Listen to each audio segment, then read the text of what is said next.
베드로전서 2장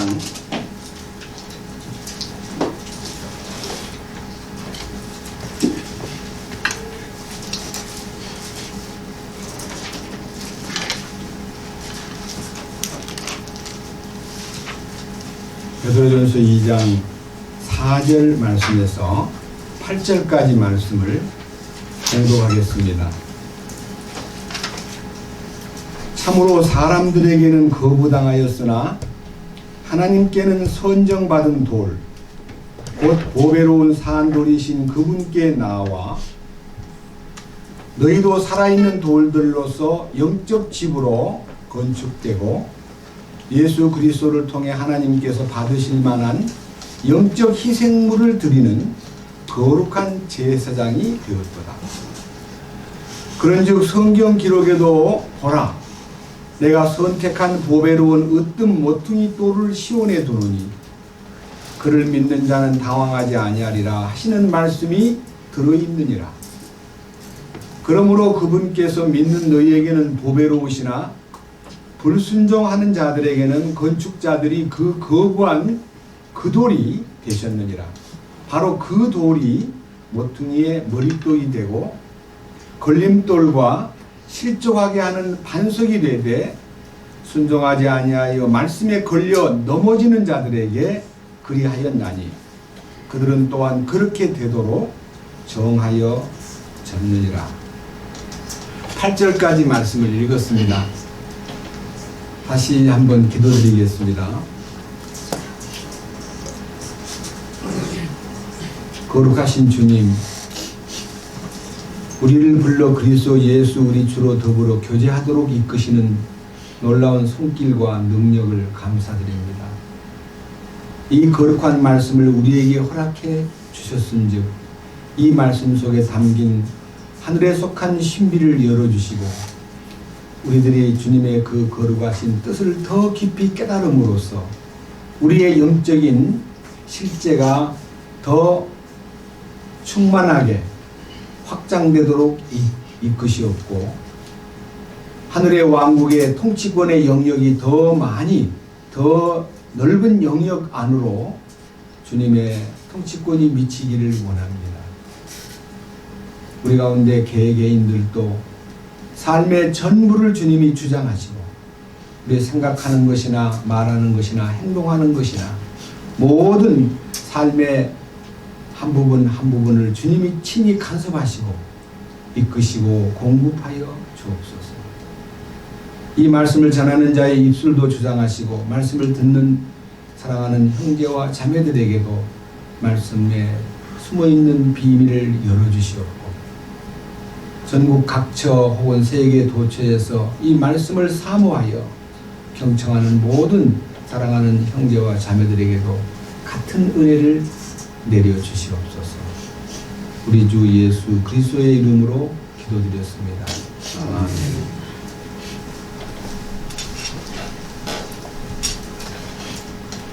제가 지금 이제 17번째 베드로전서 이 강의를 하는데 오늘은 이 4절부터 이 8절까지 내용의 전부를 다 말씀으로 이렇게 전파하기가 시간이 요구됩니다만은 우선 이 말씀의 이 비밀이 우리에게 주는 의미를 여러분 앞에 정리해 드리기 위해서 먼저 이 1장 첫 서두부터 이 말씀을 한번 더듬어 보겠습니다. 지금 제가 4가지 요소로 말씀을 이 베드로전서에 나타나 있는 첫 번째 생명, 두 번째 사랑, 세 번째 성장, 오늘 읽은 성경은 건축입니다. 그래서 생명과 사랑 그리고 성장과 건축 이 부분을 가지고 오늘은 이제 건축에 대한 얘기를 하겠는데 이 주님의 몸된 교회가 건축되는 것에 대해서 우리가 실제를 알아야 신앙생활을 바로 할 수 있다는 것을 대전제로 해서 먼저 이 생명의 문제를 1장 2절과 3절에서 이렇게 기록해 두었습니다. 곧 하나님 아버지의 미리 아심에 따라 성령의 거룩히 구별하심을 통해 순종함과 예수 그리스도의 핏부림에 이르도록 선택받은 자들에게 편지하노니, 여기에 예수 그리스도의 핏부림이 바로 우리의 생명의 근본이다. 아담 안에서 모든 죽은 자들이 예수 그리스도의 피 흘리심을 통해서 생명을 얻었다. 이 생명 얻음에 대한 축복이 주님의 죽으심, 주님이 죽음을 지불함으로써 생명이 우리에게 왔습니다. 그 다음 3절, 하나님 곧 우리 주 예수 그리스도의 아버지를 찬송하리로다.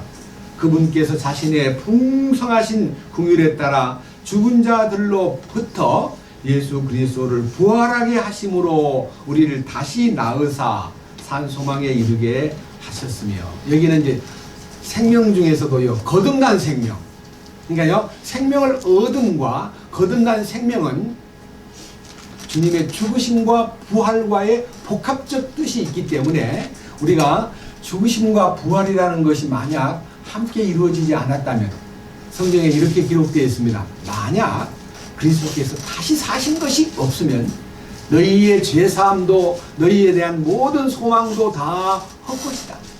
그러니까요, 죄사함을 받았다는 것은요, 부활 능력으로 입증되고 그것이 보증이 된 겁니다. 그와 같이 우리가 죄사함 받은 것도 피 흘림의 은혜로 된 것 분명히 맞지만, 그 피 흘림의 효능이 주님의 부활로 말미암아 입증되면서 거기에서 덤으로 거듭난 생명, 곧 하늘에 속한 생명이 주어졌다.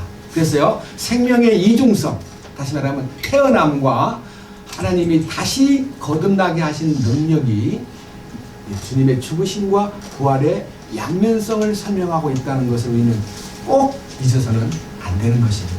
그 다음 사랑에 대한 얘기입니다. 자, 8절을 보겠습니다. 1장 8절, 너희가 그분을 보지 못하였으나 사랑하는도다. 지금도 너희가 그분을 보지 못하나 믿으며 이루 말할 수 없고 영광이 가득한 기쁨으로 기뻐하나니, 이는 너희가 너희 믿음의 결말 곧 너희의 혼의 구원을 받았기 때문이니라. 이 혼의 구원이 이루어지면요, 주님을 향한 뜨거운 사랑이 솟구치는 겁니다. 주님, 그동안 우리는요, 혼의 구원이 이루어지지 않았을 때까지는요, 저도 30년이 넘도록 혼의 구원에 대해서 눈을 뜨지 못했을 때에 주님을 사랑한다는 말 한 번도 못 해봤습니다. 사랑받게 해달라고, 난 사랑받기 위해 태어난 인생이라고, 나 사랑 많이 해달라고, 사랑을 달라고 구걸했는데, 어느 날 주님께서 나의 이 혼 생명이 변화된 후에 비로소 주님 사랑합니다 라고 말할 수 있게 되었어요. 저는요, 이 사랑에 대한 내용을 십자가로 설명하고 싶습니다. 십자가. 이 십자가는요, 하나님께서 나를 사랑하셨다고 하는 이 종적 사랑, 수직적 사랑, 그러니까 그것이 사랑이 부어진 겁니다.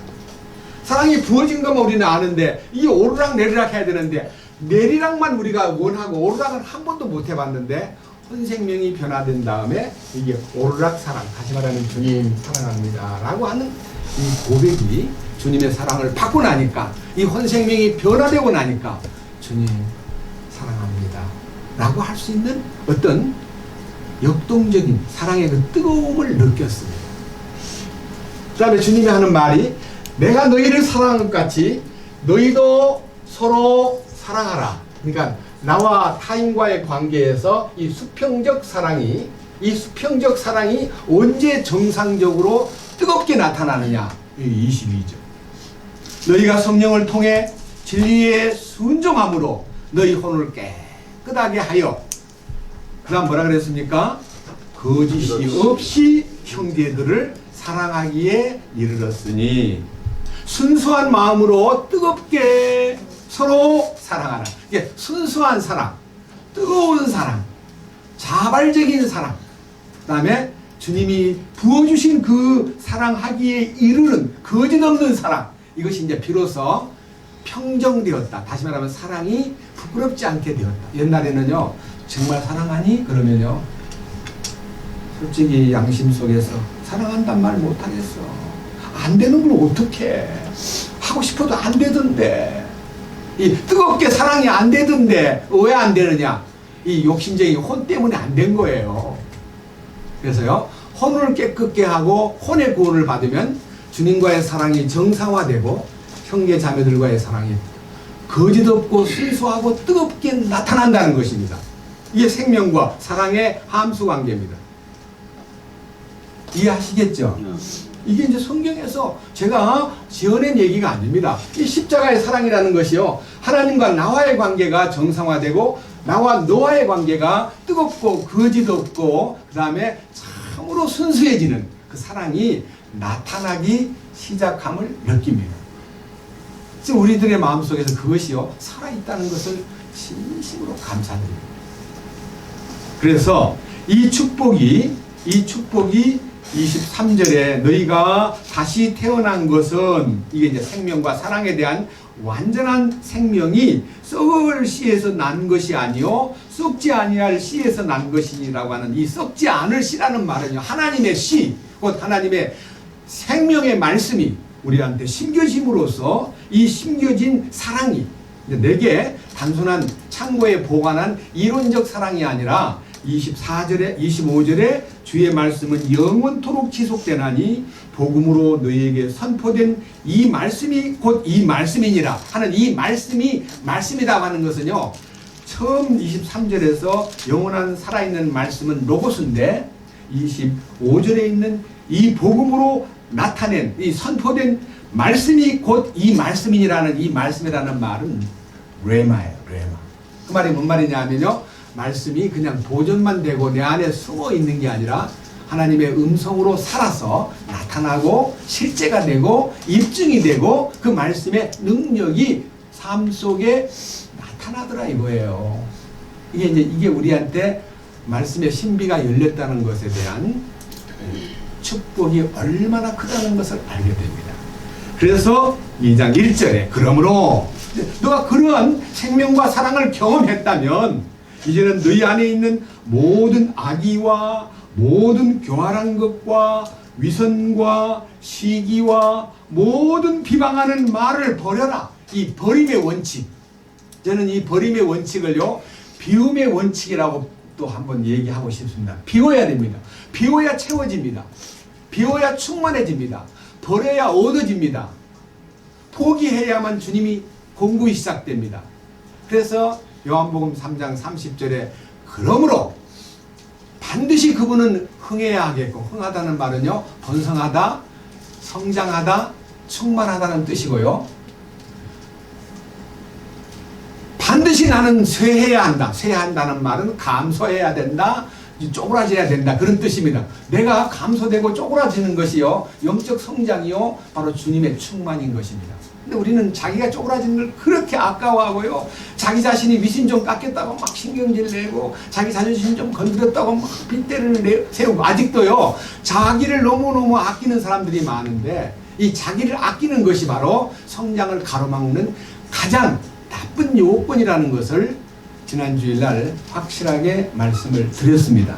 이제 오늘은요, 이제는 성장이라는 것은요 건축과 긴밀한 관계가 있다.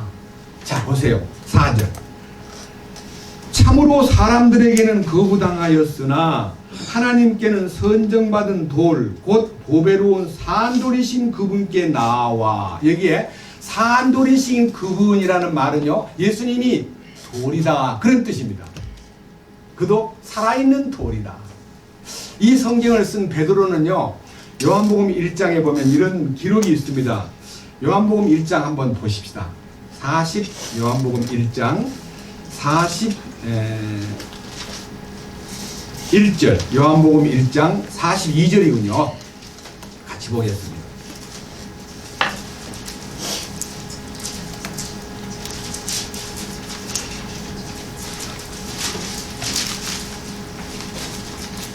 요한복음 1장 42절. 그가 그를 데리고, 이제 안드레라는 베드로의 동생이 예수님 앞으로 요한을 데리고, 이제 베드로를 데리고 갑니다. 그가 그를 데리고 예수님께로 오매 예수님께서 그를 바라보시고 이르시되 네가 요나의 아들 시몬인즉 게바라 불리리라 하셨는데, 게바는 번역하면 돌이라. 이제 베드로가요, 동생 안드레가 먼저 예수님을 만나고 이제 침례자 요한의 소개로 예수님을 세상 죄를 지고 가신 하나님의 어린 양이라는 말씀을 듣고 그분 만나가지고 이 메시아구나, 이분이 메시아구나. 그러니까 형한테 가서 형, 나 메시아를 만났어, 형 따라와봐. 예수님을 꼭 만나니까요, 예수님이 첫째 이 베드로에게 이름을 하나 갈아주는데 너는 게바라는 말은요 아람 방언으로 돌이라는 뜻이에요. 베드로라는 말은 헬라 말로 돌이라는 뜻이에요. 스톤, 돌. 돌이 돼버린 거야. 산돌이신 예수님이 자기를 불러가지고 넌 돌이야. 그러니까요 이 사람이 돌이 된 거예요. 그뿐만 아니라 사명을 부여하시는데 베드로를 보고 뭐라고 얘기하냐면요, 너 이제부터는 이제 어부 노릇은 그만하고 사람 낚는 어부가 되게 내가 하마. 그러니까 바다에서 고기 잡던 어부였던 베드로를 보고 내가 너를 사람 낚는 어부가 되게 하마 해서요, 이 생명을 건지는 역사에 큰 사명을 그에게 부여함으로써, 여러분 베드로가요 이 일로 인해서 주님이 베드로를 어부로, 이 사람 낚는 어부로 쓸 때가 언제냐 그러면요, 3년 반 동안 훈련을 시켜가지고 실패도 하고 예수님을 부인도 하고 저주도 하고 말로 다 못할 정말 부끄러운 많은 시행착오가 일어났지만요, 오순절날 주님 부활하신 후 50일째 되는 그날 성령이 임했을 때 베드로는 완전히 변해버렸습니다. 물론 이제 베드로가 성령이 오셨을 때 변한 게 아니라요, 부활하신 주님이 베드로를 따로 만나가지고 너가 정말 나를 사랑하느냐 이렇게 묻는 거예요. 자, 베드로는요 사랑만 받았던 위치에서 주님도 사랑한다는 말을 듣고 싶어한 거예요. 베드로야, 정말 네가 이 모든 사람들보다 나를 더 사랑하느냐고 물었어요. 주님은 사랑받기를 원하는 거예요. 나를 더 사랑하느냐고 물었을 때에 베드로는 실패한 과거가 있고 부끄러운 지난날에 자기 사흘 전 나흘 전에 자기가 저지른 죄 때문에요, 네 주님 사랑합니다라는 말을 못해요. 왜? 너무 부끄러우니까요. 그래서 뭐라고 얘기를 하냐면, 주여 제가 주님을 사랑하는 줄을 주님이 아십니다. 그 말은 뭔 말인가요? 사랑하고 싶어서 나는 정말 내 생애를 쏟고 싶었는데 죽기를 각오했는데 안 됩니다. 나 며칠 전에 주님 모른다 그러고 저주하고 주님을 부인한 거 주님 다 아시지 않아요? 이 안타까운 자기 자신을요 주님 앞에 이렇게 내려놓았을 때, 내 어린 양을 먹여라고 하는 양을 먹이는, 소위 말하는 양을 위해서 공급하는, 어린 양을 공급하는 성장의 책임을 내가 너한테 맡긴다. 그 말은요, 주님이 주신 양식을 받아가지고 양들을 먹여라. 이 양들을 먹이는 일에 대한 사명을 베드로에게 부탁함으로써 이 양들을 건지는, 그러니까 사람 낚는 어부로서의 역할만 하는 게 아니라 양들을 이제는 이제 성장시키도록 공급하는 사람으로서의 역할과, 지금 여기에서는요 베드로에게 뭐라 그랬어요? 마태복음 16장 19절 이하에 주님 베드로에게 뭐라고 얘기하셨습니까? 내가 이 반석 위에 내 교회를 세우리니 음부의 권세가 이기지 못하리라고, 반석이신 주님 위에다가 교회를 세울 텐데 너도 그 중에 나에게 붙어서 돌이 되었으니, 이제 다른 생명들이 다 돌이라는 것을 잊지 말아라. 이 자기만 돌이 된 게 아니고요, 생명을 가진 모든 자가 다 산돌이신 예수에게 나와 산돌을 같이 되었다는 것을요 대전제로 해서 이 베드로가 이제 우리들을 보고 너희들도 돌이야. 그러니까 돌이란 말은요 멍청하다 그 뜻이 아닙니다. 우리들 돌이란 말을 막 속도라 그러고 이 돌대가리라 그러고 그러잖아요. 욕하는 거 아니에요. 그거는 나쁜 사람이 쓰는 용어고요. 우리는 어떤 돌이냐? 다시 본문 보겠습니다. 우리가 어떤 돌인가를 보면요, 2장 4절, 참으로 사람들에게는 거부당하였으나 하나님께는 선정받은 돌, 곧 보배로운 산돌이신 그분께 나와 너희도 살아있는 돌로서 영적 집으로 건축되고, 이 살아있는 돌, 이 살아있는 돌이 사람 이름도 있어요. 리빙 스톤. 여러분, 그게 살아있는 돌이라는 뜻이에요. 우리가 지금 살아있는 돌들이에요. 죽은 벽돌이 아닙니다. 살아있는 돌이라는 게, 제가 이제 성경을 다 뒤져보니까 새 예루살렘을 건축하는 모든 돌들이 다 보석입니다. 근데 보석 이름이요, 그냥 보통 그냥 이 휘황찬란한 무슨 자수정, 뭐 수정 많은 돌이 많은 이름이 있지만 원래 그게 다 돌입니다. 그 돌이 주님의 기운이 들어감으로써 어떤 돌이 되느냐? 주님의 생명이 들어가가지고 그 돌을 변화시킴으로써 그 돌이 찬란한 보석이 되는 거예요. 그래서 그 돌들이요, 주님이 자기를 거룩한 돌, 보배로운 돌, 이 보배로운 산돌 하는 이 말이요, 주님 자신의 이름이지만 이 보배로운 주님의 성분이 그 돌들에게 공급됨으로써 다 보석이 되는 거예요. 그래서 이 보석 이름을 많이 이렇게 들어가서 이게 보니까요, 돌이라는 단어가요, 리도스라는 헬라 말로 리도스. 이 돌이라는 단어가요, 일반 보석을 일컫을 때 대부분 다 무슨 스톤 해가지고요, 다 돌이 연결되어 있더라고요. 저는 그걸 보면서 맞다. 주님이 보배로운 산돌이시고 우리들도 살아있는 돌로서 주님의 성분을 받아가지고 거기에서 생명의 새 예루살렘을 건축하는데, 그 새 예루살렘이 교회의 완성이잖아요. 그러니까 이 거룩한 뜻을 위해서 이제 오늘 잠깐요, 돌에 대한 얘기의 상당한 부분을요, 성경적으로 한번 예언을 한번 들어볼 필요가 있습니다. 여러분, 창세기 49장에 한번 가가지고 이 돌이 무슨 돌인가 시작해 보겠습니다. 자, 창세기 49장, 이건 예언입니다만은요, 이 예언이 누구를 가리키느냐 하는 것을 찾아보겠습니다.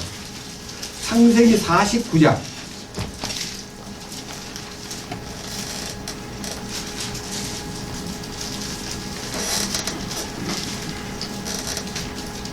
(9절) 유다는 사자 새끼로다. 내 아들아, 네가 탈취한 것을 떠나서 위로 올라갔도다. 그가 엎드리고 웅크린 것이 사자 같고 늙은 사자 같으니 누가 그를 깨워 일어나게 하리요.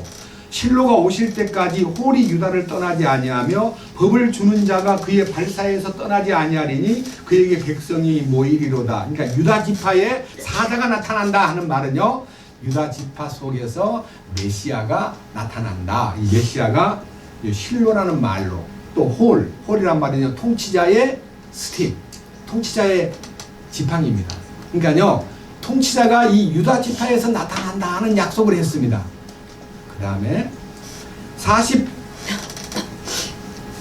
22절 요셉은 열매가 많은 가지, 곧 샘 옆에 열매가 많은 가지인데 그것의 작은 가지들이 담을 넘는도다. 활 쏘는 자들이 그를 심히 괴롭게 하고 그를 쏘며 그를 미워하였으나 그의 활이 강하고 그의 손에 팔이 야곱의 능하신 하나님의 손으로 말미암아 강하게 되었나니. 그러니까 어떤 공격을 받아도요, 조금도 흔들림이 없는 어떤 요셉 지파를 말하면서 거기서부터 뭐가 나타납니까? 목자 곧 이스라엘의 돌이 나오는도다. 이게 통치자의 돌입니다. 목자 곧 이스라엘의 돌이 나오는도다. 그래서요, 요셉이라는 사람은 예수님의 그림자예요. 요셉이 억울하게 감옥에 들어간 것도 예수님의 죽으심을 상징하고요, 그 다음에 이제 3년 후에 그가 다시 복구가 돼가지고 왕이 된 것, 그 다음에 형들을 용서하는 것, 그 전부가 다 예수님이 십자가에서 이루어지는 장면들을요 묘사한 건데, 감옥에 갇혔던 두 사람 죄인 가운데 한 사람은 사형당하고 한 사람은 복구되고, 이게 이제 강도 두 명의 구원받는 장면까지도요 다 이렇게 그려놓았습니다.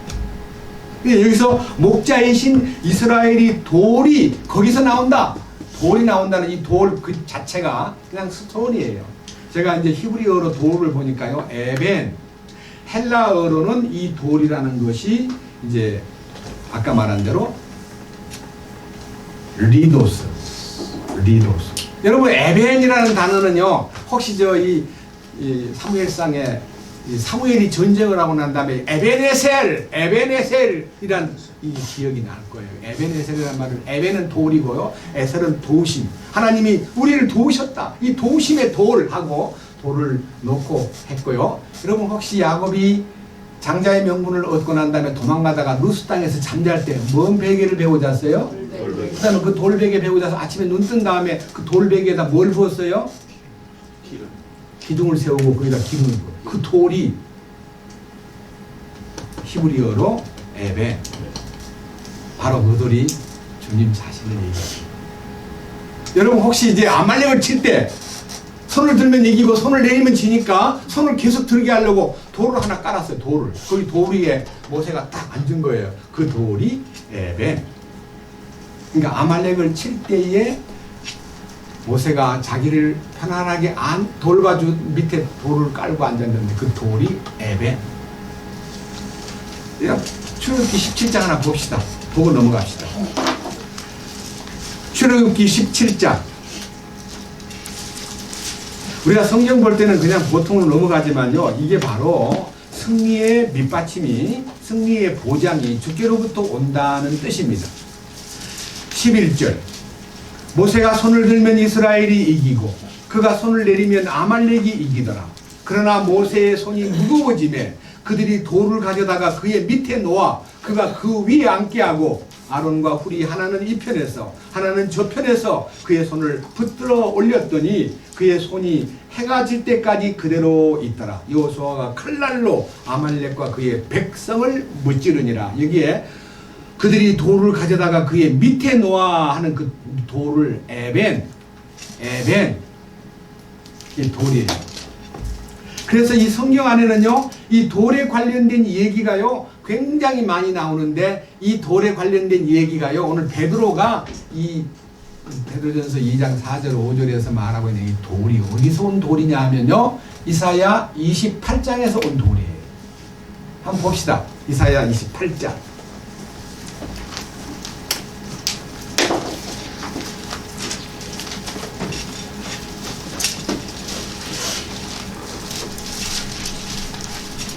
(863쪽입니다)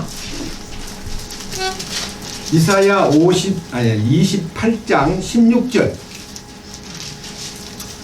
그러므로 주 하나님이 이같이 말하노라. 보라 내가 한 돌을 시온에 두어, 시온에다가 돌을 두는데 그 돌로 기초를 삼으리니 곧 단련한 돌이요 보배로운 모퉁이 돌이며 견고한 기초로다. 믿는 자는 다급하지 아니하리로다. 여러분 이 기초돌, 이 견고한 기초돌, 이게 여러분 주님이 이 땅에 오셔가지고요 산상보훈을 하시다가 마지막 얘기 나의 이 말을 듣고 행하는 자는 반석 위에 집을 지은 사람과 같고 나의 이 말을 듣고 행하지 않는 사람은 모래 위에 지은 사람과 같다는, 반석과 모래를 얘기할 때도 그 반석은 락이라고 되어 있고요 반석이라는 말은 헬라어로는 페트라입니다. 그리고 히브리어로는 그 반석이라는 단어가 추라는 단어인데요. 예수님이 돌이기도 하고 반석이기도 하다는 양면성을 얘기하느라고 작은 돌, 살아있는 돌과 반석, 이 반석에서 막 물이 콸콸콸 나오잖아요. 그 반석이신 주님을 설명하기 위해서 돌로, 큰 돌은 반석이라 그러고 작은 돌은 그냥 돌이라 그러는데 이 돌과 반석이 주님 자신인 것을 전부 설명하는데 여기 여러분 나중에 이제 이 원문을 이렇게 관찰하다 보면요 돌과 반석은 주님을 설명한다라고 되어 있어요. 그리고 고린도전서 10장 4절에 보면 이 반석은 곧 그리스도라. 기초가 탄탄하게 되어졌다. 이 반석에다가 집을 짓는데 재료를 뭘로 쓸 거냐? 그러니까요 마태복음 7장은 기초가 어디냐? 반석이냐 모래냐? 반석은 그리스도의 의이고요 모래는 나의 의예요. 여러분 나의 의에다가 모래알같이 많은 의를 쌓아두어도 건축을 못해요. 비가 오면 다 쓸어가 버리고 넘어져 버리는 거예요. 그러니까요 심판이 올 때 그리스도의 심판대 앞에서 인간의 의는 물 앞에 있는 모래처럼 힘없이 쓸어가 버리는 거예요. 여러분 우리가요 아무리 노력을 많이 해가지고 쌓아놓아도 주님의 그리스도의 심판대 앞에서 내가 쌓아놓은 모래 같은 의가요 다 홍수가 났을 때 그냥 다 사라져 버리고 그 집이 무너져 버립니다. 그것이 부끄러운 구원이요 그것이 보상을 잃는 것입니다.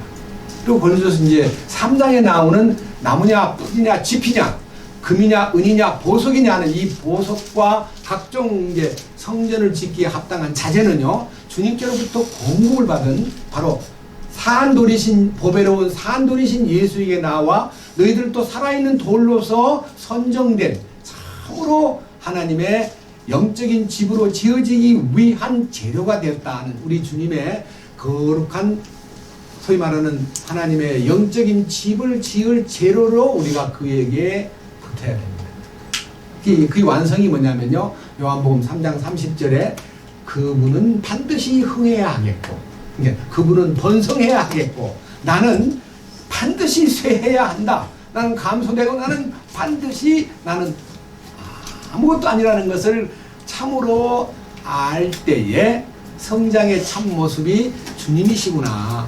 주님의 그 어떠하심이 나의 모든 것이었구나 하는 것을 알게 될 때에 이 베드로가 보낸 편지가 바로 나의 영적 성장과 건축을 위한 하나님의 배려구나 하는 것을 알게 됩니다. 여러분 철저하게 비워야 되고 철저하게 나를 버려야 되는데 이 버리고 비움은 우리 의지로 되는 거 아닙니다. 노력한다고 되는 거 아닙니다. 기도로 되는 것도 아닙니다. 결심한다고 되는 거 아닙니다. 오로지 십자가 안에 들어갈 때만 버림이 있고 비움이 있는 겁니다. 그게 놀라운 신비예요. 그래 그 다음 이제 십자가에 부활 능력이 나타남으로 나를 채워주고 나를 비운 속에다가 채워주고 나를 버린 속에다가 주님의 충만으로 공급해주는 이 신비가 신앙생활이에요. 사도 베드로가 이 부분에 대해서 확실히 무엇인가를 보았기 때문에 이 부분을 우리 앞에다가 전개하는 것이 베드로전서 2장 4절부터 8절까지 이제 한데 첫 번째요. 이 보배로운 돌이신 이 거룩한 모퉁이 돌이 되신 주님을요. 어떤 사람은 버렸다. 그 버린 사람이 누구냐면요. 어떤 사람이 버렸는가 한번 보겠습니다. 버린 사람이 누군가. 마태복음 21장을 보겠습니다.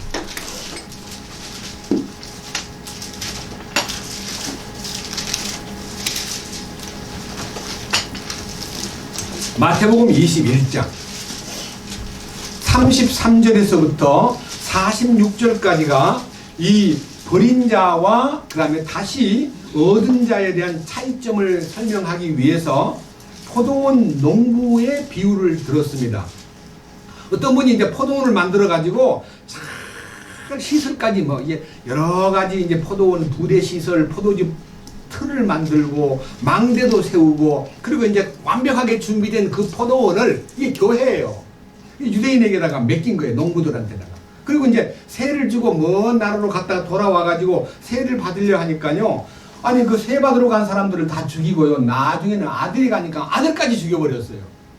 그래서 포도원 주인께서 너무너무 막 분노하셔가지고 그들을 완전히 자 38절 농부들이 그 아들을 보고는 자기들끼리 이르되 이 사람은 상속자니 오라 우리가 그를 죽이고 그의 상속재산을 빼앗자 하고 그를 붙잡아 포도원 밖으로 내던지고 죽였느니라.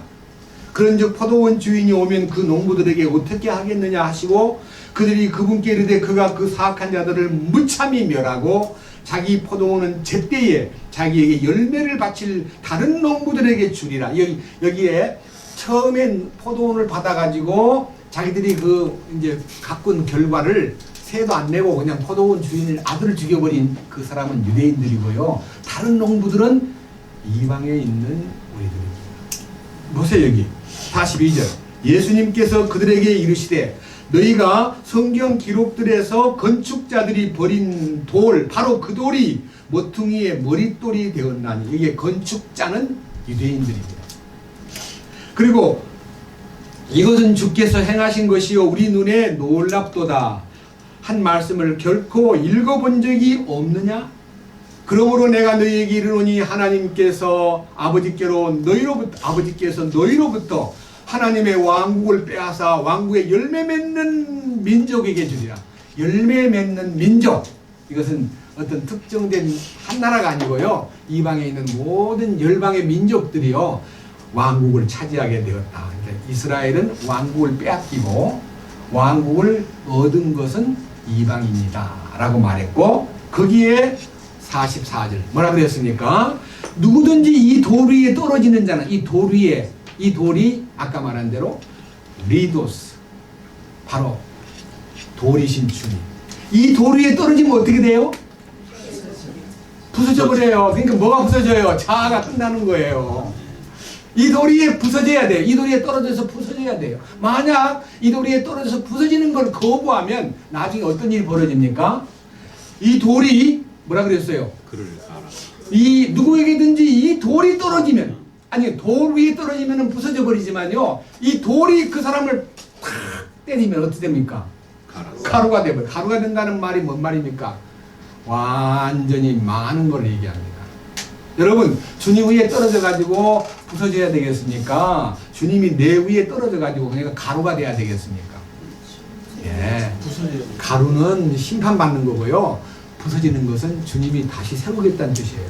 내가 너 자아를 부서뜨리고 나를 세워줄게. 나를 거기다가 세워줄게. 이 주님이 역사하시겠다는 약속의 말씀이 이 돌의 신비 속에 들어있더라. 그러니까요, 예수님도 돌, 하나님도 돌, 베드로도 돌, 우리도 돌. 뭔 돌입니까? 살아있는 돌. 리빙 스톤. 그리고 우리 주님은 키스톤, 모퉁이돌, 기초돌. 예, 예. 이 얘기가요, 너무너무 신비한 얘기이기 때문에 제가요, 이 부분을 놓고 가슴에, 이스라엘이 이 돌 대신 주님을 거부한 데 대한 이 얘기는요, 따로 취급하기 위해서 다음 주일날 하기로 하고요. 오늘은요, 우리가 이 돌이신 주님과의 관계를 통해서 어떻게 우리들이 세워지고 건축되는가에 대한 부분을요, 이 베드로가 원론적인 얘기만 터치했지만요, 사도 바울은요 아주 세심하게 이 부분을 다루었기 때문에 이 다룬 말씀들을 살펴보겠습니다. 에베소서 2장을 보겠습니다. 에베소서 2장.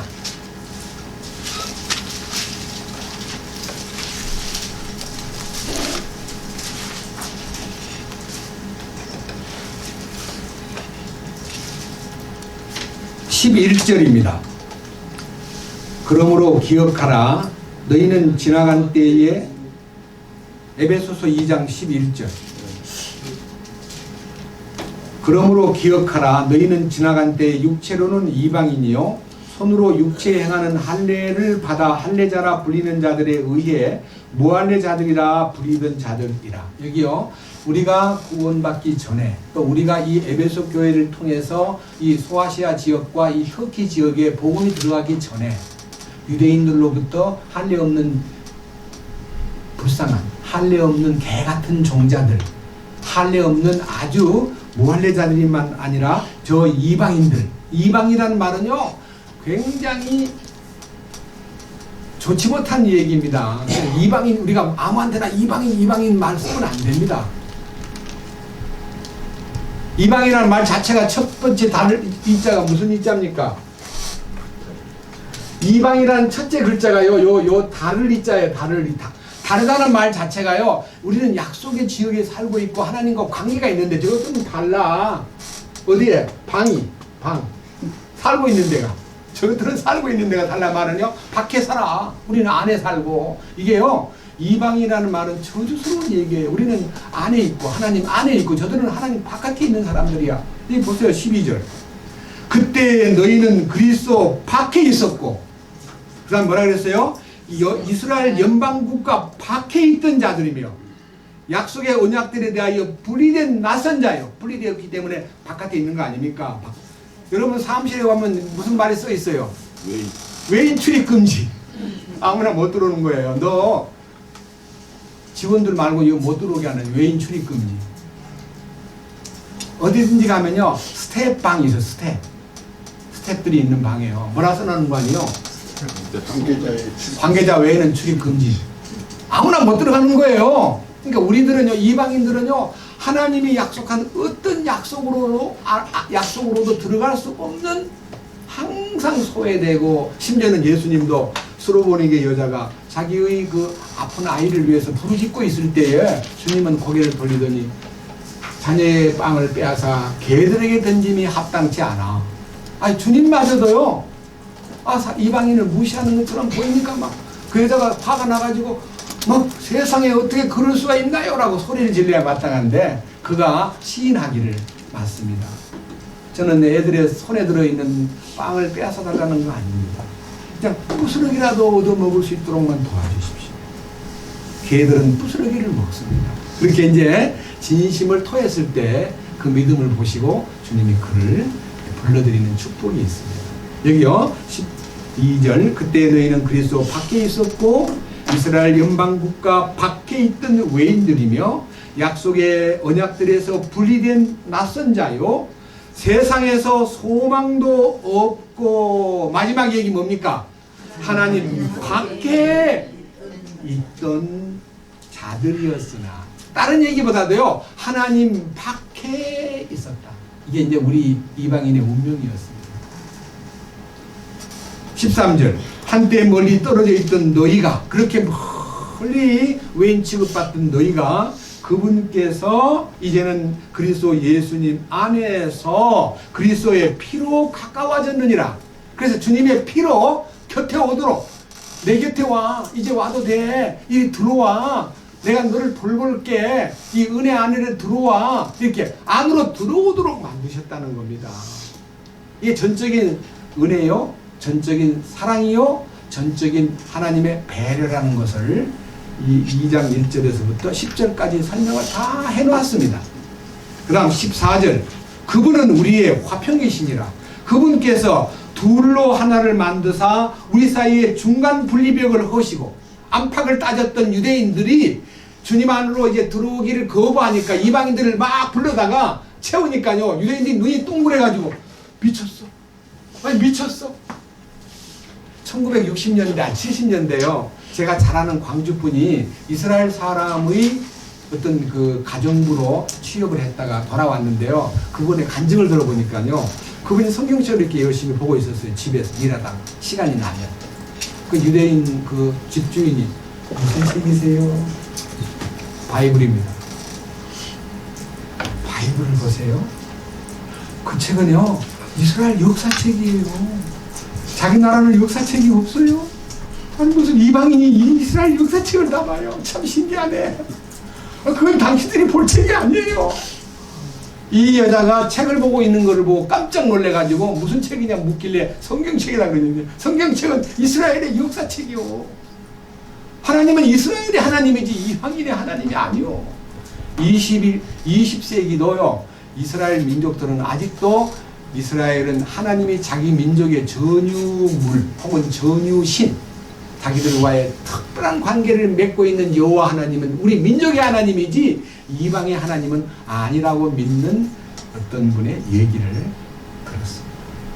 그래서 여기 뭐라 그랬어요? 우리 주님이 오셔가지고 화평을 선포하시고 둘로 하나를 만들라는 말은요 유대인과 이방인 사이의 관계를 깨버린 거예요. 그러니까 우리는요 유대인은 우리를 무시할지라도 우리들은 유대인을 무시하면 안 됩니다. 왜? 유대 민족의 우수한 점이 뭡니까? 그들은 하나님 말씀을 맡은 민족입니다. 미우나 고우나 그들이요 수천 년 동안 말씀을 보존한 민족입니다. 말씀을 갖고 달려온 민족입니다. 우리는 그들이 수고한 수고로 인해서 이 말씀을 받았습니다. 그렇기 때문에 우리는 유대인들을 깔보거나 욕하거나 어떠한 나쁜 뉴스가 나와도 유대인에 대한 비난은 우리는 안 해야 됩니다. 조심하십시오. 뭐 저런 것들이 다 있어. 이렇게 말하면 안 돼요. 자, 보세요.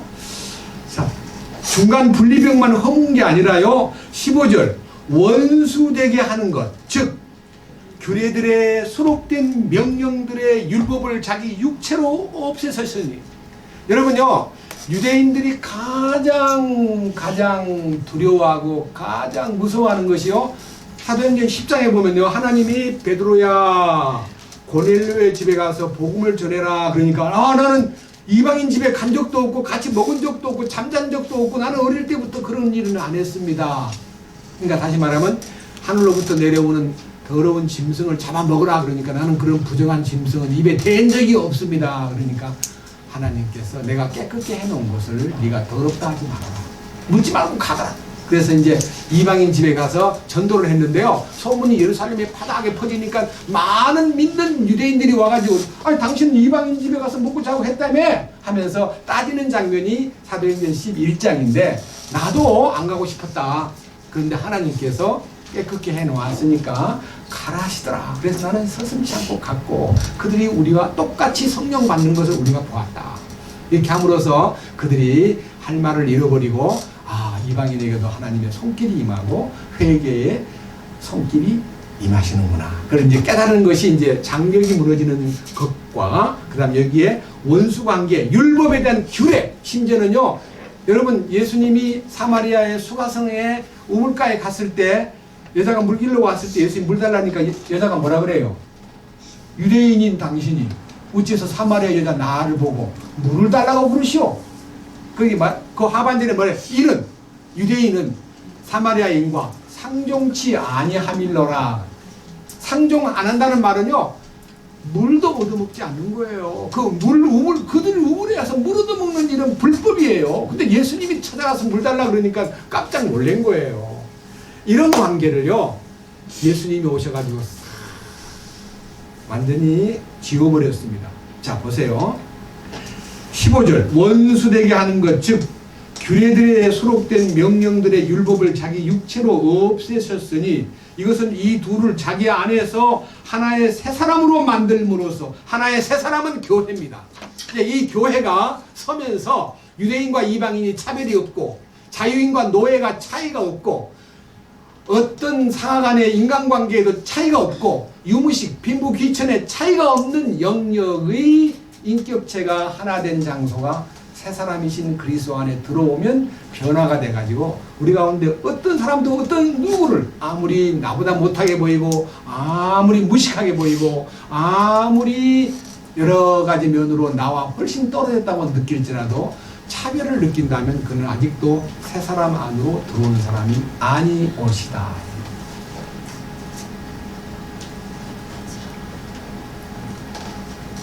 16절. 또 십자가로 그 원수되게 하는 것을 죽였다는 말은요, 원수관계가 완전히 이제 끝났다는 거예요. 끝날 뿐만 아니라 친히 십자가로 이 둘을 한 몸으로 하나님과 화해하게 하려 하십니다. 하나님과 화해. 그래서요, 이 땅에서 이 복음으로 유대인과 이방인 사이가 화해가 되고 요 둘이가 화해가 되면서 하나님 제 친구예요.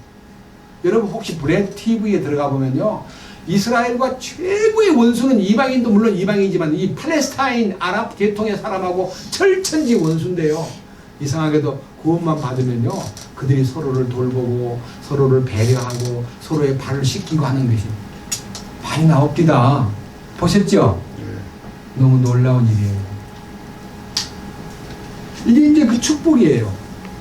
그러면서 17절 또 그분께서 오셔서, 이거는요 주님이 이 땅에 오신 것만 아니라 성령으로 오셔서 그런 뜻입니다. 멀리 떨어져 있던 너희에게와, 그 멀리는 이방인을 말하고요, 가까이에 있던 그들에게 화평을 선포하셨느니라. 그분을 통하여 우리 둘이, 멀리 떨어져 있던 그들이든 가까이 있던 유대인들이든 우리 둘이 한 성령을 힘입어 아버지께 나아감을 얻나니. 자, 그러므로 이제는 더 이상 낯선 자의 외국인도 아니요 낯선 자도 아니요 오직 성도들과 더불어 동료 시민이요 왕국의 시민이요 하나님의 집안에 속한 사람들이며. 20절. 사도들과 대언자들의 기초 위에 세워진 자들이니라. 예수 그리스도께서 친히 뭐가 되셨어요?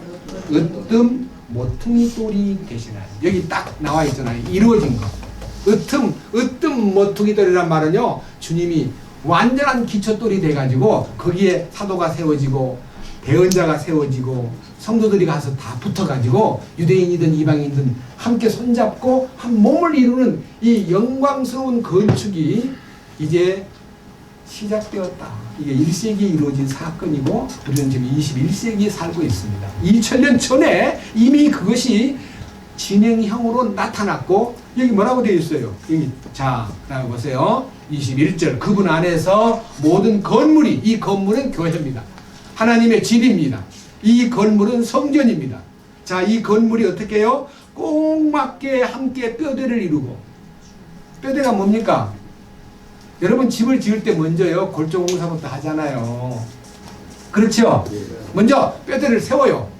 그 다음에 이제 다 이제 올라가서 건축의 모양대로 설계도면대로 딱 되면 그 다음에 이제 중간중간을 다 메꾸고 유리창도 이게 달고 문도 달고 해가지고 완성되듯이 요 1세기에 벌써 꼭 맞게 함께 뼈대를 이루어 주 안에서 한 거룩한 전으로 어떻게 해요? 자라가고, 이 자란다는 말은 성장하고예요. 자라가고, 그 다음 22절 그분 안에서 너희도 성령을 통해서 하나님의 처소와 함께 처소로 함께 어떻게 해요? 세워진다는 말은 건축한다. 빌딩, 빌더입니다. 이 완전히 빌딩. 이 자체가 치워지고 있다.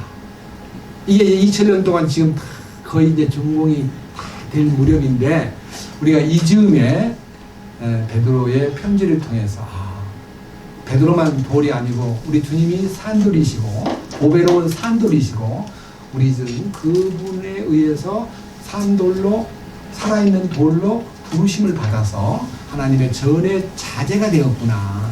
우리가 새 예루살렘의 구축물로 완성이 되면 우리가 그 안에 한 일원으로서 주님이 기뻐하는 하나의 자제로 부름을 입었구나. 이게 너무 놀라운 축복 아닙니까? 베드로가 이런 얘기를 할 때요, 사도 바울이 이미 성경 안에서 자기의 그 하나님이 주시는 그 큰 뜻을요, 이 성경이 기록된 에베소서는 서기 62년경에 기록되었고요, 베드로 전서는 서기 65년에 기록되었으니까 이 에베소 편지가 막 전달될 때요, 사도 베드로도 함께 그 편지를 3년 기간이기 때문에 봤을지도 모릅니다. 그 베드로는 그 마음에 그래서 베드로의 편지에 대해서 쓴 게 있는데 한번 보십시다. 사도 베드로의 이 얘기를 바울의 편지에 대한 약간의 언급이 있는데요. 베드로 후서 3장입니다.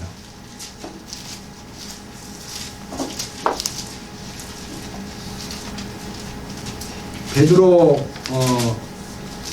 후서 3장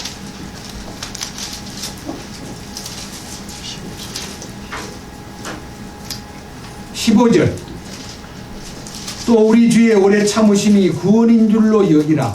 심지어 우리가 사랑하는 형제 바울도 자기가 받은 지혜대로 너희에게 이같이 썼고, 이같이 썼고라는 요 내용이 14절이거든요.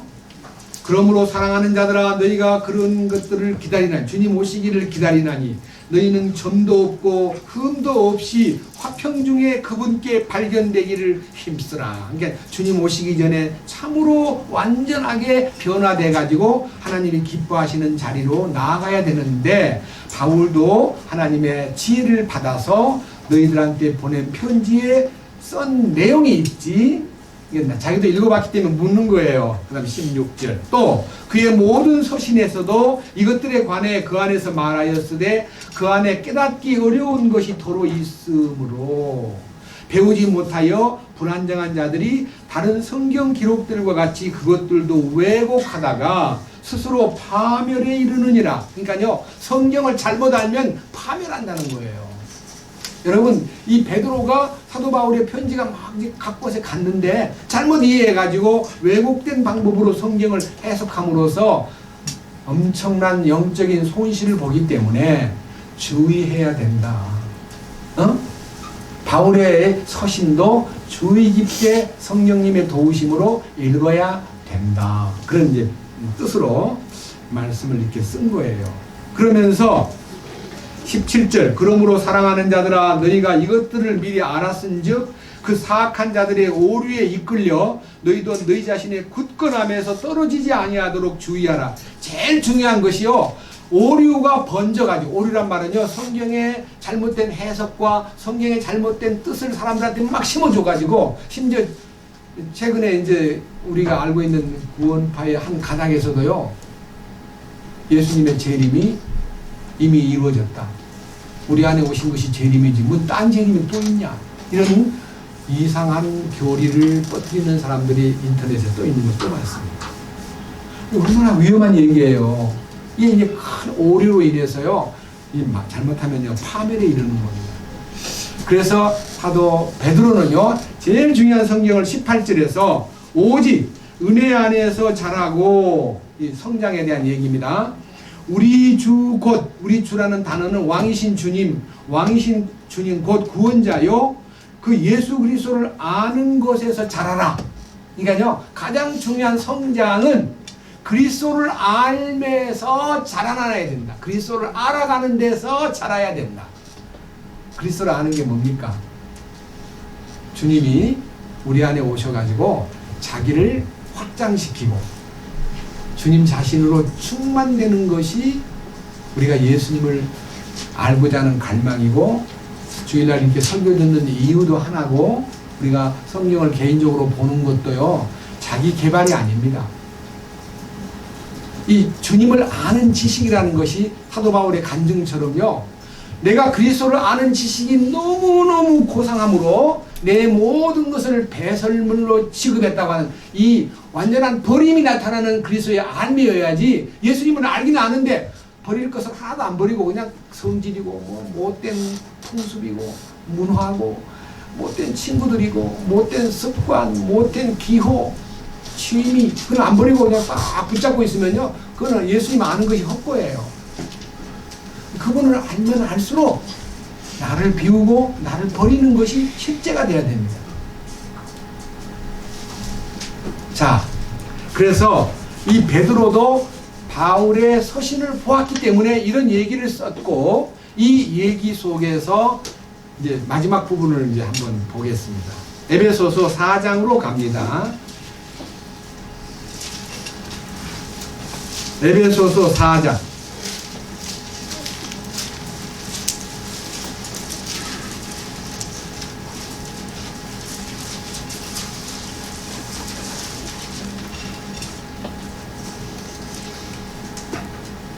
(11절입니다) 그분께서는 더러는 사도로, 더러는 대언자로, 더러는 복음 전하는 자로, 더러는 목사 겸 교사로 주셨으니. 여기에요, 모퉁이 돌이 되신 주님, 보배로운 산돌 되신 주님이 당신이 세운 12제자와 또 이방 전도를 위해서 불러서 임명한 사도 바울 같은 기둥들을, 뼈대를 형성하는 데 사용하셨고, 그 다음에 이제 그 뒤를 이어서 여러 대언자들과 또 복음을 전하는 자들과 그 다음에 목사나 교사들을 주님 교회 안으로 불러들여 가지고 이렇게 어떤 여러 가지 작전을 펴는데, 다시 말하면 사람을 임명해 가지고 교회 안에 중요한 일들을 맡기셨는데, 그 일을 맡긴 사람들에게 향한 것은, 일을 맡겼기 때문에 내가 무슨 계급을 얻은 거나 내가 윗자리에 올라선 것이 아니고, 목적은 성도들, 모든 구원받은 성도들을 세 가지로, 여기 12절에 이것은, 이렇게 일꾼을 세운 목적은 성도들을 온전하게 하고, 두 번째 섬기는 일을 하게 하며, 세 번째 그리스도의 몸을 건축하게 하려 함이라. 그러니까요, 주님의 몸이 건축되기 위해서는 개인적으로 완전을 배워야 돼요. 완전 거룩함과 완전의 눈을 떠야 돼요. 근데 우리가 이제 지금도 우리끼리 앉아가지고 이런 서로 얘기할 때 그런 얘기입니다만은, 형제들이 이렇게 완벽한 말씀을 듣고 거룩한 말씀을 들었는데 왜 간증하는 걸 들어보니까 왜 이렇게 불완전한 얘기, 자기가 아직 안 됐다는 얘기가 너무 많이 나오는데 부럽지도 않은가, 왜 저런 얘기를 자주 할까? 한두 번 하면 다 끝내야지 왜 그거를 또 하고 그러는가? 왜 반복된다고 말하는가? 왜 불완전한 행동들을 그냥 염치 없이 하고 있는가? 이제는요, 우리가 하려면 어떻게 해야 되냐? 완전해졌다는 것에 대한 결과는 섬기는 일이 나타나야 돼요. 섬기는 일이. 남을 배려하고 섬기고 사랑하고 돌보고 섬김 받기를 원하고 설교한 제가요, 잘났다고 막, 야, 혹시나 나한테는 좀 더, 아니, 무슨 음식을 똑같이 먹게 해. 난 상을 따로 치러줘. 아니, 이 음식이 내가 같이 먹어야 돼? 난 딴 식당에 혼자 먹을 거야. 여러분, 이렇게 제가 까다롭게 굴면 여러분들이, 말뿐이지, 사람은 완전히 그냥 특사 대우를 받으려고 그래. 그렇게 느끼지 않겠어요? 제가요, 78년도, 79년도, 80년도 요 사이에요, 공장 새마을 운동으로 품질관리 운동을 할 때 우리 금메달을 이제 품질관리 소위 말하는 경진대회에서 금메달을 받았는데, 중소기업 중앙회 아니면 LG 상당히 큰 경기도 중소기업 중앙회 이런데요, 초대 강사로 가가지고 어떻게 관리를 했길래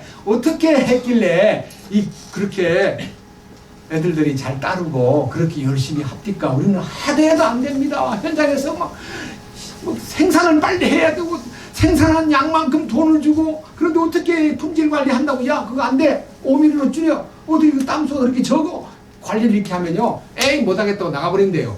그리고 만들다 말고 공장 관리자가 나가면 막 헬기를 치면서 미쳤나 지금, 품질 관리는 뭘 품질 관리야 이러면서 말을 안 듣는데, 어째서 그대의 회사에서는 그런 놀라운 기적이 일어나느냐 묻길래요, 제가 이제 비결은 딴 게 없고요, 품질 관리 전에 할 수 있는 일이 하나 있다. 여러분 그것을 모르고 있기 때문에 제가 비결을 알려드리겠다. 품질 관리, 제품 관리 전에 마음 관리를 해야 된다. 그때는 혼의 구원을 못 받았기 때문에 그냥 마음 관리. 마음 관리가 뭐요? 구원을 받는 거예요. 근데 그 말은 못했어요, 대중 앞에서. 마음을 관리한다. 그러기 위해서 나는 이렇게 했다. 어떻게 했어? 당신이 어떻게 했어? 나요, 보따리 싸가지고 집에서 안 자고 공장에서 잤다. 공장에 잤다니까 놀리는 거예요. 어떻게 기숙사에서 잤냐? 그렇다. 그리고 식당은 장교식당, 뭐 사장식당, 공장장 식당 다 따로 있는데 다 없애버리고 그냥 그 애들 밥 먹는데도 그냥 트레이 두고 같이 타가지고 같이 앉아서 먹었다. 같이 먹었다. 이야, 그 쉬운 일이 아닌데. 그때는요, 굉장히 차별이 있어가지고, 심지어는요, 공장에서 일하는 사람을 일컬어 뭐라 그랬어요? 공순이, 공돌이. 이럴 때요. 그러니까 공돌이, 공순이하고 어떻게 머리를 맞대고 관리자가 같이 식사를 하고 그들과 같이 잠을 자고 먹고 지내느냐. 참 놀랍다. 이게 그때는요, 70년대 후반에는 신기한 얘기로 들렸나 봐요. 대단하게 제가요, 그들에게 이색적인 매니저로 사람들한테 각광을 받았습니다. 지금도 그래요? 지금은요, 운전자가, 자기 회장님이 운전자가 때리고 욕한 것을요, 막 기록을 해가지고 그냥 신문에 한번 딱 띄워버리면요, 그 회장님이 여러 국민들 앞에서 죄송합니다. 잘못했습니다. 그럼 그저 공장의 간판에다가는 여러 직원들을 가족처럼 말만 했지 무슨 가족처럼이야, 아주 좀 나쁜 놈이야 하고 막 비난이 오니까 결국은 그 사과하는 모습 보니까 형식적이야, 말뿐인 것 같아. 그래가지고 또 이제 비난받으니까 이제 더 이제 몸을 낮추는 것을 종종 보고 있습니다. 여러분, 주님이 구원받은 저에게도 그런 약간의 희생을 하게 만들었는데, 이 혼의 구원이 이루어지고 나면요, 훨씬 더 자발적으로요, 형식적이 아닌, 그 다음에 어떤 그 처세의 도구로 쓰는 게 아니라 진심으로 낮춰지는 것이 무엇인가를 성경에서 보여주시더라는 거예요. 저는 실제 그것을 배웠습니다. 그리고 제가 지금 이렇게 소리 내는 것은요, 다음부터 식사 준비할 때 따로 좀 준비하고, 내 식탁은 좀 더 나은 음식 설교를 해서 에너지가 소모됐으면 물이라도 좀 더 좋은 물 갖다 주고 그래야 되는 거 아니냐고 말하려고 한 거 아닙니다. 진심입니다. 이것이 바로 새 창조에 속한 사람들에게 첫째, 뭐라 그랬습니까? 12절. 이것은 성도들을 완전하게 하며 섬기는 일을 하며 그리스도의 몸을 세우게 하려 함이라. 마침내 그렇게 돼서 이제 완전해지는 개인의 경험, 섬기는 대인관계에서의 이 인과관계에서 나타나는 축복, 그 다음에 결과로 몸이 세워지는 교회의 건축, 그러면서 마침내 13절 뭐라 그래요? 마침내. 그냥 마침내 이렇게 하고 나면은 결과적으로 뭐가 옵니까? 우리가 다 믿음과 하나님의 아들을 아는 것에 뭐가 돼요? 이게 바로요, 이 지체의 완벽한 소통입니다. 하나가 돼야 돼요. 너 그것도 몰라? 너무 모르네. 아니 같이 교회 설교 듣고 너 뭐 들었어? 아유 정말 너 뭐하고 살아? 그래서 어떤 분은 말씀을 막 굉장히 집착해서 말씀을 듣는가 하면, 어떤 분은 주일날 말씀 한번 딱 들으면 일주일 동안 내내 딴 데 살다가 겨우 주일날 또 와서 한번 말씀 듣고 가니까 믿는 것과 아는 일이 하나가 안 되는 거예요. 이거요, 당신 열심을 내야 됩니다. 당신 어떻게 그렇게 삽니까? 이걸 말하려고 그러는 게 아니고요, 온전함을 경험하고 나면 섬기는 일이 나타나고, 섬기는 일이 나타나면 교회가 건축되는데, 마침내 하나님을 믿는 것과 아는 일이 하나가 된다는 것과 나아가서 완전한 사람에 이르고, 그러면 완전한 사람이라는 것은 주님입니다. 주님. 내가 완전한 사람이 된다는 거 아닙니다. 완전하신 주님 안에 내가 들어감으로써 주님의 영역에 이르고, 똑같으리 주님과 똑같으리 그 안으로 들어가는 거예요. 이루고 뭐라 그랬어요? 그리스도의 충만하심의 분량에까지 어떻게 한다고요? 장성한 분량에까지 이르리라. 여기 이르고, 완전한 사람의 이르고, 네? 그리스도의 충만하심의 장성한 분량에까지 이르리라 하는 그 이름이라는 말은요, 도달한다, 미친다, 거기에 이르른다, 이 말입니다. 그 순간부터, 자 14절, 이것은 우리가 이제부터 더 이상 아이가 되지 아니하여 사람들의 속임수와 몰래 숨어서 속이려 하는 자들의 사용하는 간교한 술수로 말미암아 교리의 모든 바람에 이리저리 흔들려 밀려다니지 아니하고.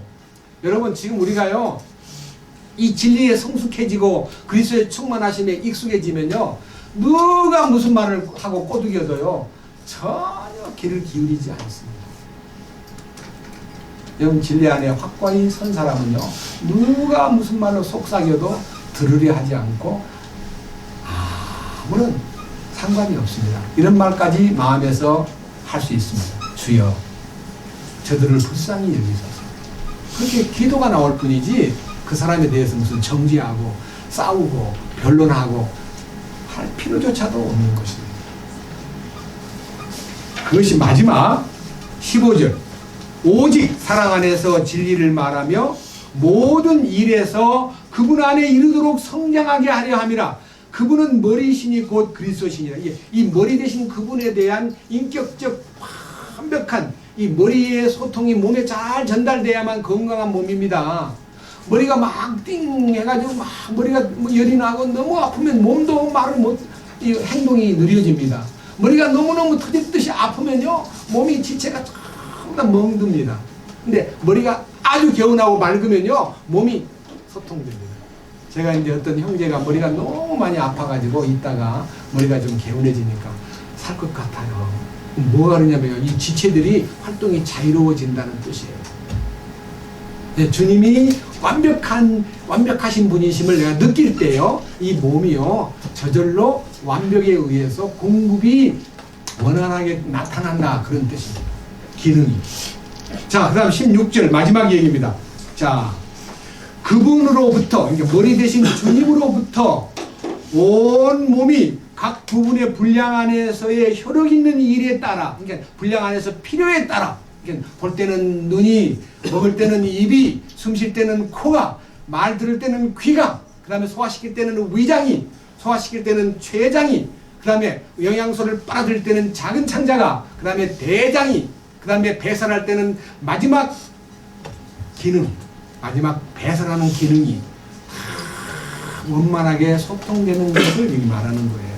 각 부분이, 몸에 있는 각 지체가 분량 안에서의 효력 있는 일에 따라 모든 마디가 공급에 의해 꼭 맞게 함께 결합이 되고, 이 결합이 되고라는 말은요, 시계의 톱니바퀴처럼 돌아가고라는 말이에요. 분초가 톡톡톡톡 60번 돌면 또 1분이 60번 돌면 시간이 하나 딱. 이렇게 해서 이 초와 분과 시가 톱니바퀴처럼 잘 결합돼 가지고 아주 꼭 맞게 1초도 어김없이 돌아가듯이 꼭 맞게 함께 결합되고 들어차서 몸을 자라게 하여 그 결과로 사랑 안에서 뭐가 돼요? 세우는 것, 건축이에요. 사랑의 건축, 사랑과 건축. 생명의 능력이 사랑으로 입증되고 사랑의 결과가 성장하게 만들고 성장으로 인하여 건축이 이루어진다는 것이 이렇게 아주 세밀하게 나와 있는 거예요. 그러니까 우리가요, 지금 이제 최근에 마태복음이 나왔는데 마태복음이 어떤 거냐, 그것을 깊이 마음속으로 사모하는 마음으로 말씀으로 들어가 보면요, 굉장한 성장에 도움을 줘요.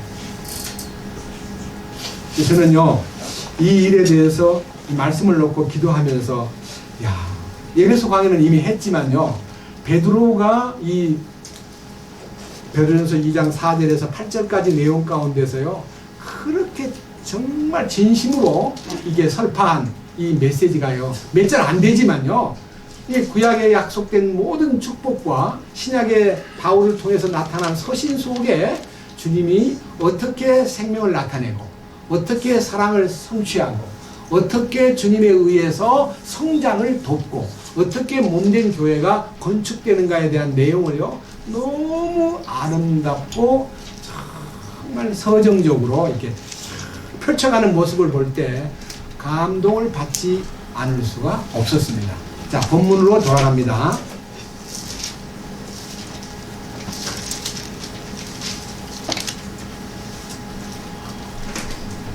베드로전서 2장 4절입니다. 참으로 사람들에게는 거부당하였으나 하나님께는 선정받은 돌 곧 보배로운 산돌이신 그분께 나와 너희도 살아있는 돌들로서 영적 집으로 건축되고 예수 그리스도를 통해 하나님께서 받으실 만한 영적 희생물을 드리는 거룩한 제사장이 되었도다. 저는요, 여기에 우리의 기능이, 이 제사장의 기능이 나타나는 것은요, 이 9절 이하에서 말씀 다시 드리기로 하고 짤막하게만 얘기하겠습니다. 아무리 제사장이 완벽하게 준비되었어도요, 성전이 없으면 제사 드릴 장소가 없습니다. 예, 성전이 구축된다는 말은 이스라엘 민족이 성전이 서기 70년이 무너져버리고 2000년 동안 성전이 세워지지 않기 때문에 그들은 제사를 드리지 못합니다. 그들은 불행합니다. 그래서 통곡의 벽에서 아이고 메시아여, 언제 성전을 세워주시렵니까? 저 성전에 저 못된 무슬림들이 그냥 다 차지하고 지진이 나든지 불을 질러버리든지 하늘에서 벼락을 때리든지 무너뜨려 주시옵소서 기도해요. 그 기도가요, 이루어지는 날 그들은 적그리스도를 맞이합니다. 주님은요, 이 성전을 헐라 내가 사흘 동안에 일으키리라, 이는 성전된 자기 몸을 가리켜 말씀하심이 일러라. 예수님이 오시면서부터 건물 성전은 효력이 발생되는 것이 무효화되어 버렸어요. 종지부를 찍어버렸어요. 그냥 건물 성전은 주님이 다시 짓지 않기를 원하는데 자기들끼리 짓겠다는 거예요. 그것이 바로 적그리스도를 영접하기 위한 준비고, 우리는요, 주님의 성전 안에서 성전의 참된 신비가 딱 보이면 우리는요, 거기에서 제사장 직무를 수행할 수가 있다. 그 중에서 여기요, 너희가 그 제사장이 되면은 소잡고 양 잡는 게 아니라 영적 희생물을 드려야 된다. 하나님이 받으시는 영적 희생물, 이 영적 희생물이라는 것이 뭐냐? 주님이 받으시는 영적 희생물, 연고 아닙니다. 돈 아닙니다. 정성 아닙니다. 우리 눈물, 기도 아닙니다. 우리 시간 아닙니다. 영적 희생물이 뭐냐? 사람들은요, 너무 몰라가지고 자기가 뭐 돈 좀 내고 자기가 시간을 많이 이제 바치고 자기 할 일을 다 던지고 와서 이렇게 열심히 합니다. 그러면요, 매우 칭찬받고 저 형제님 사업을 다 접어두고 이렇게 교회에 와서 희생하고, 아니 자기 사업을 접어놓고 이 밑에 직원들한테 맡겨놓고 선교, 단기 선교 나왔대요. 이게 얼마나 놀라운 희생이요 하고 그 사람 막 부지키고 높이는데요, 노입니다. 그거 희생물 아닙니다. 뭐가 영적 희생물이냐? 한 장 넘겨보세요. 앞으로 에베소서 5장, 우리가 분명히 짚고 넘어가야 될 영적 희생물은 무엇이냐? 에베소서 5장입니다.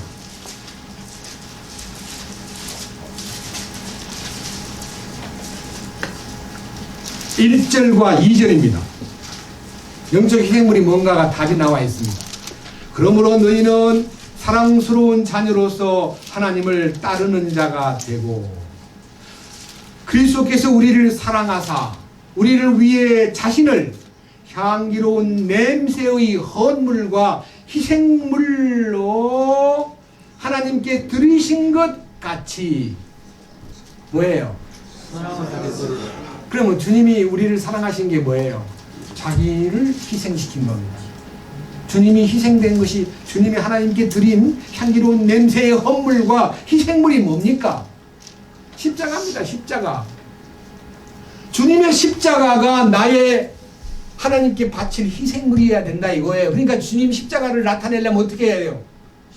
치고 가야죠. 주님 십자가에 죽었다는 것만 갖고는 부족해요. 십자가를 제가 치고, 주님의 희생물이 제 운명 속에 저를 잡고 있습니다. 주님의 희생 안에서 저는 제 인생을 다 포기했습니다. 주님만이 오직 모든 것의 모든 것이십니다. 주님의 희생물이 제 재물입니다. 십자가를 지는 생활이 희생물이에요. 십자가 지는 게 뭐예요? 자기를 부인해야 돼요. 자기를 부인하는 것이 의지적인 행위가 아니라 십자가의 능력이에요. 예? 십자가의 능력이 하나님께 드리는 헌물이요, 십자가의 능력이 하나님 앞에 빈손으로 내게 나오지 말라, 명절 때 빈손으로 오지 말란 말은 헌금 갖고 와라 그 말이 아니고요, 십자가를 갖고 가요. 주여, 나는 십자가뿐입니다. 나는 십자가 외에 아무것도 알지 않겠습니다. 나의 자랑은 십자가뿐입니다. 주여, 나의 삶은 십자가뿐입니다. 이 십자가를 가지고 가는 것이 제사장의 직무라 이거예요. 십자가가 모든 구약 성경의 제물, 희생물의 총체가 아닙니까? 그래서 십자가의 능력이요, 우리 삶 속에 더 확장되고 적용되고 실제가 되는 것이 거룩한 제사장의 직무다 그 말입니다. 이해하시겠습니까? 주님을 찬양합니다. 자, 이제 본문 2장 6절입니다. 그런즉, 베드로전서 2장 6절, 그런즉 성경 기록에도 보라, 내가 선택한 보배로운 으뜸 모퉁이 돌을 시온에 두노니 그를 믿는 자는 당황하지 아니하리라 하시는 말씀이 들어있느니라. 여러분, 그를 믿는 자는 당황하지 않으리라가 뭐예요? 신앙생활이요, 당황함이라는 말은요, 깜짝 놀라는 거예요. 어쩔 바를 모르는 거예요. 제가 오늘 아침에도 잠깐 이제 방송, 이제 CT에서 방송을 우리 천안 되시는 분이 틀어놓고 유명한 이제 장아무개 목사님 설교를 듣는데 그분도 막 성전 짓겠다고 큰 거 모금을 하더라고요. 나같이 돈 얘기 별로 안 하는 목사 보았어? 그러면서 막 소리를 지르는데요. 어떤 분이 이제 헌금 낸 얘기를 하더라고요. 그러니까 이제 천남이 저보고, 저 목사도 헌금 얘기 참 많이 하네. 성전 건축 헌금 또 주장하네. 그러는데요. 여러분, 성전이신 주님을 알면 성전 짓는 거요, 그거 우리 할 소관이 아닙니다. 다만 내가 성전이라는 것을 알아야 되는 겁니다. 내가 하나님의 성전인 것과 하나님의 성령이 너희 안에 거하시는 줄을 알지 못하느냐 하는 고린도전서 3장 16절 17절 말씀과 고린도전서 6장 19절 말씀이 내 속에서 성전이신 주님이 나를 거룩히 보존하고 거룩한 성전으로 결국은 새 예루살렘에까지 연결된다는 것을 참으로 느낀다면 우리는 무엇을 갈망해야 되느냐, 한마디 더 보고 마치겠습니다. 넘겨서 골로새 2장을 갑니다. 똑같은 편지지만요, 요약해서 하신 말씀, 골로새서 2장.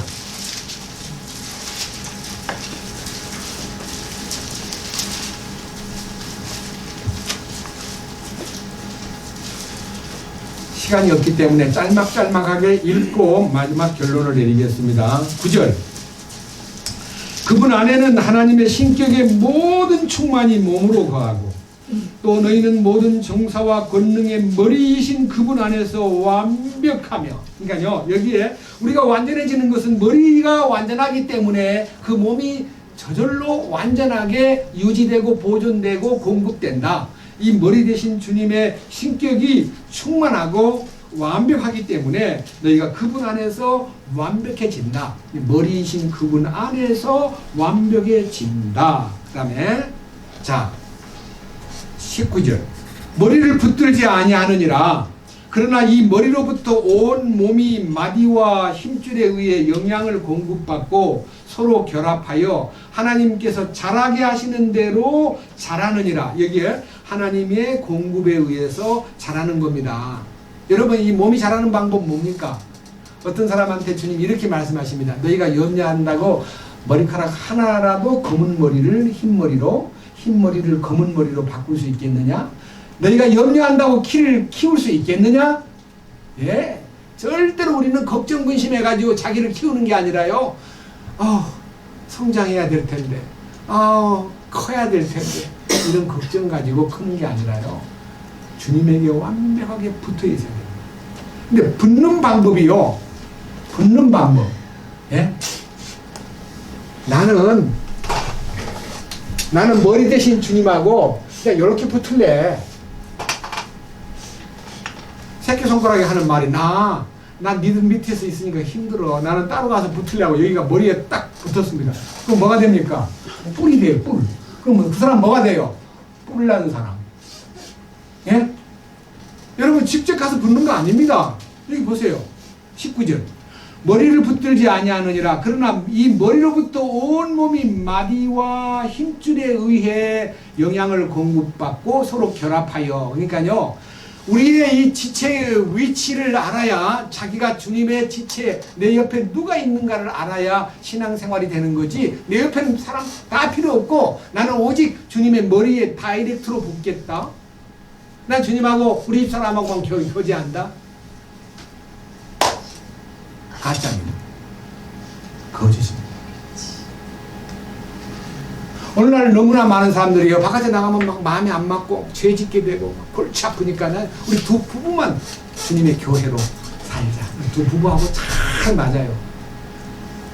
그거 아니에요. 오직 머리로부터 온몸이 마디와 힘줄에 의해서 공급함을 받고 서로의 결합에 의해서 자라는 대로 자라는 건데 이 자람이라는 것이요 실제가 되기 위해서는요 이 자람이라는 것이 구체적으로 3장부터 답이 있어요. 4장까지. 자 보세요.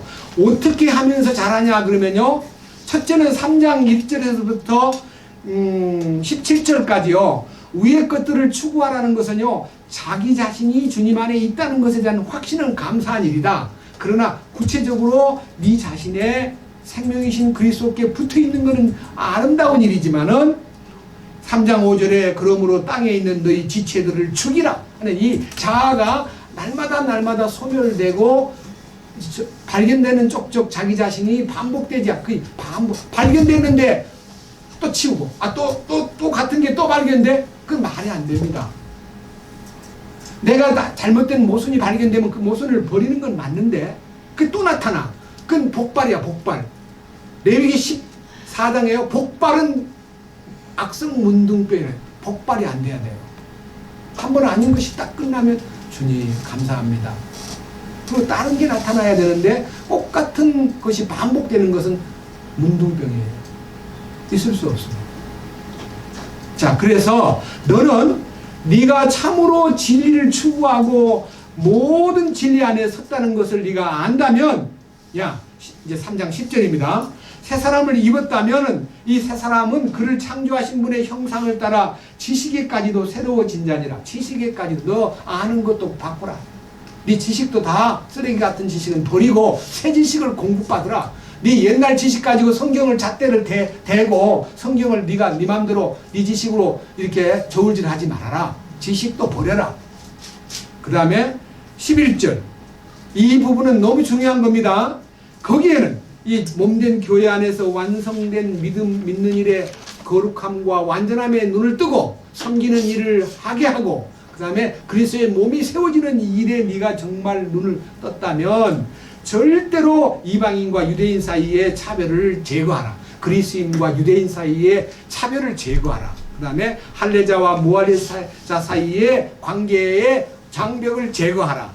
바바리인과 수구디아인에 대한 어떤 그 특별한 당시의 민족성을 얘기하는데요. 이 바바리인과 수구디아인이 야만족이라 혹은 성질이 급한 민족이라는 특별한 민족에 대한 차별 대우를 제거하라.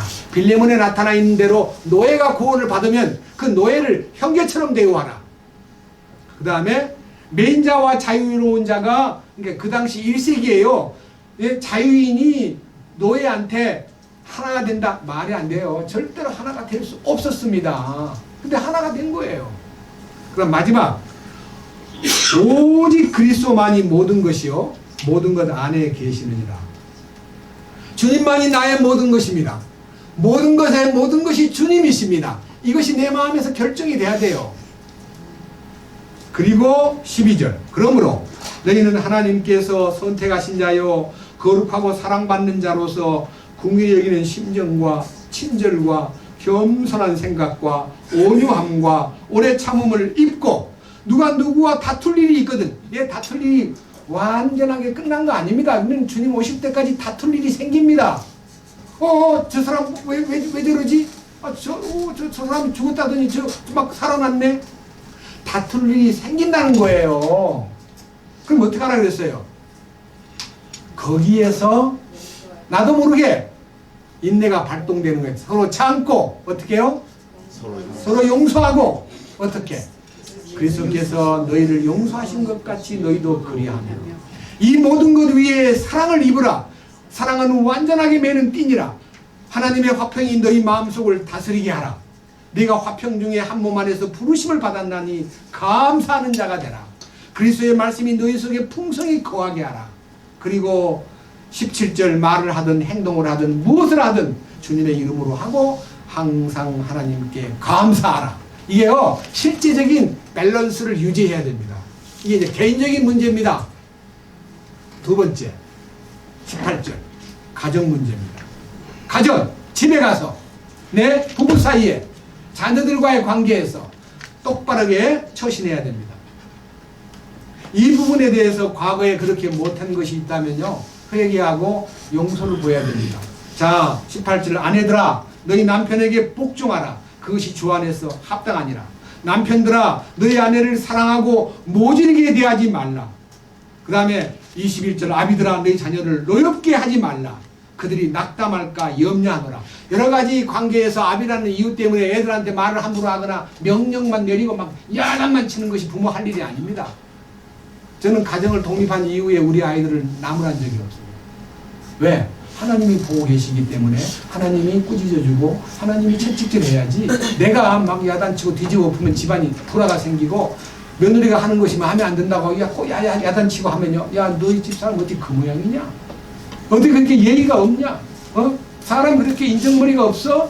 그 좀 고쳐, 얘기 좀 해라. 그럼 이제 둘이 막 전쟁이 일어납니다.